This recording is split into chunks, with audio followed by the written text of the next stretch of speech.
पूरे 12 बज चुके थे। चर्च की बेल बार बार बज रही थी। वेदा उस चर्चयार्ड के गेट पर खड़े थे जो खुला हुआ था और चर्च का दरवाजा भी खुला था। वो देख पा रहे थे कि पूरे सेमेट्री में आत्माएं, भूत, प्रेत, पिशाच सब भरे हुए हैं और बहुत खुश हैं। ऐसा लग रहा था कि जैसे वो वेदा का ही इंतजार कर रहे हैं। चर्च के ऊपर से लाल गहरा धुआं निकलकर आसमान में मिल रहा था, जिससे उनका दिल जोर जोर से धड़क रहा था। डर उन्हें भी लग रहा था।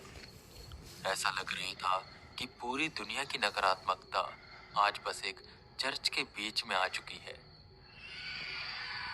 प्रेतों की आवाजें, पिशाचों की हुंकार उनके रूह तक को झंझोड़ रही थी। वेदा धीरे धीरे कदम आगे बढ़ाते हुए चर्च की ओर जाने लगी। चर्च के गेट पर वही शख्स जिसने अपना नाम पीटर बताया था खड़ा था। कैसे हो हैरी? सॉरी वेदा, कब से तुम्हारा इंतजार हो रहा था। आओ, उसने कहा। जैसे ही वेदा अंदर आए, चर्च का दरवाजा अपने आप बंद हो गया और चर्च की सारी लाइट रेड हो गई। वेदा वहीं पर खड़े थे, पर अब उन्हें पहले की तरह सर दर्द नहीं हो रहा था। वो खुद को काफी कंट्रोल्ड फील कर रहे थे। जितनी भी सीट्स वहां पर खाली थी वो भर गई और सब सोल कीपर को बुलाने लगे। सामने लगा क्रॉस धीरे धीरे उल्टा हो गया और उसके उल्टा होते ही एक लाल रंग का ओवरकोट पहने अपना मुंह छिपाए एक शख्स आया और बोला, साथियों, जिस घड़ी का इंतजार था आज वो घड़ी आ गई है। सोल कीपर आज आजाद होंगे और हम सबकी विशेष पूरी होंगी। पूरी दुनिया पर हमारा कब्जा होगा और बेमौन इस दुनिया में आएंगे।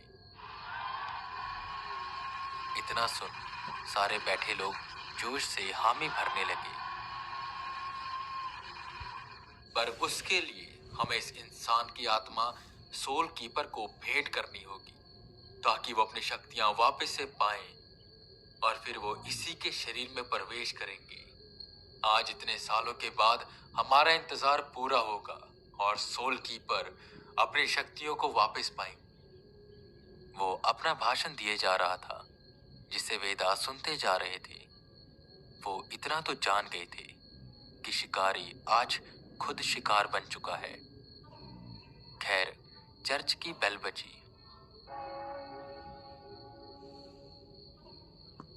सब लोग साइड हुए और चर्च के ऊपर वाला फ्लोर हट गया और वो सीधा बेसमेंट में पहुंचे, जहां का दृश्य बेहद डरावना था। 11 लोगों का समूह काले रंग का लिबास पहने एक घेरे के सामने खड़े थे और कुछ बदबदा रहे थे। उस घेरे के बिल्कुल बीचों बीच आर्यन और राजन बेहोश पड़े थे और ठीक सामने एक बड़ी सी शैतान की मूर्ति थी जिसकी आंखें यहाँ वहां देख रही थी। वेदा उसकी पावर को बहुत अच्छे से फील कर पा रहे थे। ये पावर उस दानव की पावर से जिससे वो जंगल में लड़े थे कई गुना ज्यादा थी। कैसे हराएंगे वो इसे, ये सोचकर उन्हें डर लग रहा था। पंडित वेदांत, कितने भोले हो तुम और तुम्हारे ये साथी भी। मुझे लगा नहीं था कि तुम इतनी आसानी से मेरे जाल में फंस जाओगे। खैर, अब फंस चुके हो। हमारे प्रभु आज आजाद होंगे। ये वही फादर थे जिसने वेदा को यहाँ पर बुलाया था इस केस को सॉल्व करने के लिए। मैं जानता हूं तुम क्या सोच रहे हो। मैंने ही तुम्हें यहाँ बुलाया कि तुम यहाँ से शैतान को मुक्त कराओ और मैं ही तुम्हें आज यहाँ पर बलि चढ़ाने जा रहा हूँ। खैर, तुम ये जानकर हैरान हो जाओगी कि एडविन वाइट का चचेरा भाई कोई और नहीं बल्कि मैं हूँ और मेरा असली नाम विक्टर वाइट है। मुझे पता चला था कि तुम्हारी स्पिरिचुअल पावर बहुत ज्यादा है इतनी ज्यादा कि अगर सोल कीपर एक बार इसे ले ले तो वो वापस से अपनी ताकतें हासिल कर लेगा। इंतजार क्या कर रहे हो? जल्दी से इसकी बलि चढ़ाओ ताकि हमारे प्रभु इस दुनिया में आ सकें।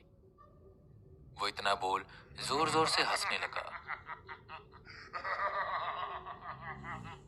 कुछ लोग आए लाल लिबास में और वेदा को पकड़कर उस घेरे के बीचों बीच लाए।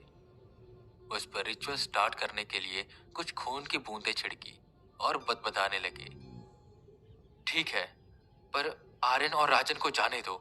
तुमने कहा था तुम इन्हें छोड़ दोगे, वेदा ने कहा, जिस पर वो फादर हंसते हुए बोला, जाने दें?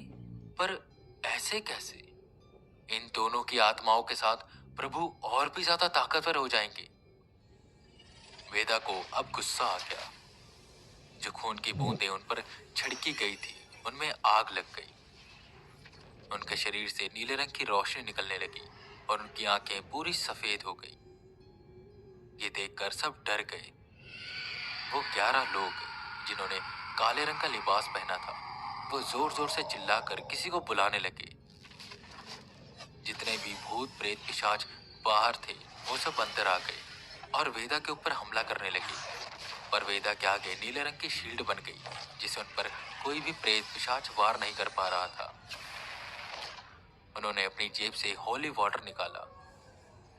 सोल कीपर ने अपनी ताकत लगाई और वेदा पर वार करना शुरू किया, पर वेदा बार बार उसके वार से बचते जा रहे थे। उन्होंने बाइबल की प्रेयर पढ़नी शुरू करी।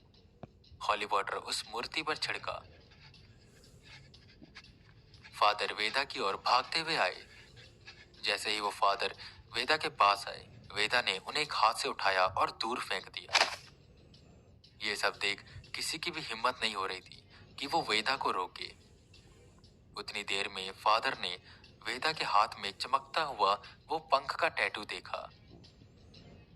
ये टैटू, ये तो ठीक वैसा ही टैटू है जैसा उसके हाथ में था। तुम कहाँ हो? तुमने मुझसे वादा किया था कि तुम मेरी मदद करोगे। तुम्हारे कहने पर ही मैंने वेदा को यहाँ पर बुलाया था। कहाँ पर हो तुम? जल्दी से आओ और बचाओ मुझे। वो फादर किसी को पुकारने लगा कि इतनी देर में कहीं से एक बड़ा काले रंग का पंख आया जिसने उस फादर के सर को उसके धड़ से अलग कर दिया। ये देखकर सब हैरान हो गए। वेदा भी ये देखकर हैरान हो गए। उन्होंने इस पंख की ओर देखा जो ठीक उनके पंख जैसा था, बस फर्क इतना था कि उसका रंग काला था। वो पंख वेदा के उठाने से पहले ही गायब हो गया। वेदा ने यहाँ वहां देखा तो उसकी नजर पीटर के ऊपर पड़ी जो एकदम से अपना रूप बदलकर कौवा बन गया और वहां से चला गया। ये सब होते हुए देख वो 11 आदमी भी गायब हो गए। भूत प्रेत पिशाच सब वहां से चले गए और वेदा बाइबल पढ़ते पढ़ते उस मूर्ति को भी तोड़ने लगे। मूर्ति के टूटते ही सब चीजें बदलने लगी। उसके अंदर से काफी सफेद सफेद छोटी रोशनी के गोले निकलने लगे जो आसमान में मिलने लगे। वो लाल रंग का धुआं अब सफेद रंग में बदल चुका था। ऐसा लग रहा था जैसे जितने सालों से यहाँ आत्माएं कैद थी उन्हें अब मुक्ति मिल चुकी है। वेदा ने आर्यन और राजन को उठाया और उस चर्च यार्ड से बाहर निकले। सुबह के 6 बज चुके थे और सूरज उस अंधेरे को मिटाते हुए अपनी किरणें जमीन पर बिखेर रहा था। ऐसा लग रहा था कि जैसे अंधकार की वो दुनिया अब वापस से अंधकार में जा चुकी है। सारी आत्माएं मुक्त हो गई हैं और वेदा को अपनी शक्तियां पूर्ण रूप से वापस मिल चुकी थी। पर शक्तियों के मिलने के साथ साथ कई सवाल भी आ चुके थे। उस काले पंख का सवाल, उस शख्स का जिक्र जिसे वो फादर बुला रहा था और वो खास दुश्मन जिसके बारे में सब कुछ जानता है। वेदा ये तो जानने लगे थे कि जरूर इस दुनिया में कुछ न कुछ बड़ा हो रहा है और उसे रोकने के लिए ही वेदांत को ये शक्तियां मिली है। खैर, आर्यन और राजन को होश आया।